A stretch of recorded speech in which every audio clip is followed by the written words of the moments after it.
Bumped into an amazing woman that I went to high school with, Notile Mazibuko from Newcastle. We were reminiscing about the fact that it's been 20 years. You know, we matriculated back in 2003. So it's been 20 years since we finished high school.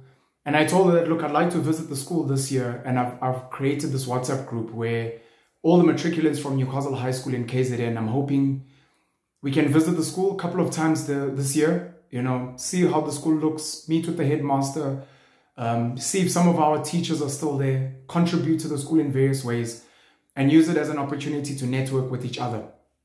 One of the other really cool things we started speaking about was just being adults and the fact that we were never trained on how to adult because we're old now.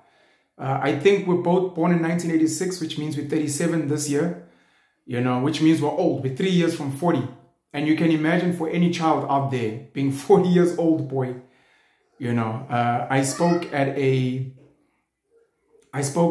session at Wits University, the University of the Witwatersrand, at the Great Hall there, thanks to Dlamini Attorneys and Untabseng Dlamini, who is an amazing woman who owns a law firm in Rosebank. Speaking there to high school kids, grade 10, 11, 12, and I asked one of the grade 10 kids how old they are.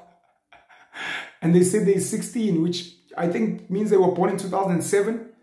So when I got on stage and I told them I matriculated in 2003, the gasping. Because you can imagine some of them were not even born at that time. So if not all of them were not born at that time, which is kind of crazy how old Umuntu actually is. But we spoke about adulting. We spoke about, we spoke about adulting. We spoke about our generation of blended families. You know, we grew up in a time where our mothers were generally had kids with our fathers only. And it would generally be one man that they had kids with. You know, they come from a legacy where you have to marry a man first before you have kids, etc. Our fathers, on the other hand, would generally have kids with various women out there, which is something that's frowned upon from an African cultural perspective, because you're actually meant to marry a woman before you have kids with them. And now you've got our generation, which has become even more liberal, even more loose, even more reckless than our parents, where you look at someone like myself. I've got 6 children from 4 mothers. One of my children's mothers has got another child with another man as well. It just so happens that the other women only have kids with me for now. But with that generation of blended families, and I was speaking to her about how important it is for us to start having these conversations as men, as women. Number one, adulting. What does it mean to be an adult man? What does it mean to be a husband or a loving male partner? What does it mean to be the father of a household or the adult male in a community? And then do the same for women as well.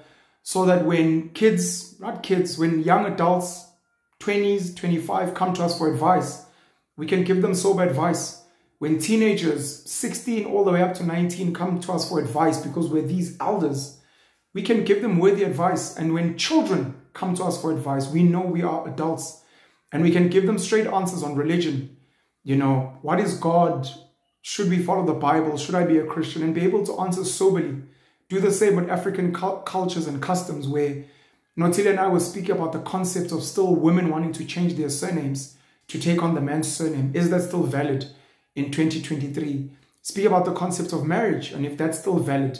By marriage, I don't mean a committed union. I'm very pro committed unions. But the concept of paying ilobolo, the concept of signing a document, the concept of having a white wedding in a church. A lot of people getting married today with this white pure gown from Europe, where number one, a lot of these women are not virgins anymore, which essentially means they're not pure according to that prescription. Number two, a lot of these women already have children, you know, kind of situation. So what exactly are we trying to do and what does it mean? And it doesn't have to be for everyone, you know, for people that are strict Christians, strict Muslims, as an example, in this country, by all means, please carry on following the prescriptions of the Bible, of the Quran, etc. For people that are very strict in their cultural upbringings, if we in Ntombi from KwaZulu, Zulu maiden, carry on with your virginity testing. Make sure that you get married first before you have sex with a man and have children with him. And the same for Insizwa, the young Zulu men. You know, make sure you retain and preserve your virginity until you marry a woman and have children with her. and then raise those children in your African customs. But for the rest of us who these days are liberal and we're basically having sex before marriage, we don't really follow religious prescription. We don't really follow custom. We want to pick and choose paying inhlawulo, which is damages. Want to pick and choose paying ilobolo, which is the bride price according to English explanation, a dowry kind of situation.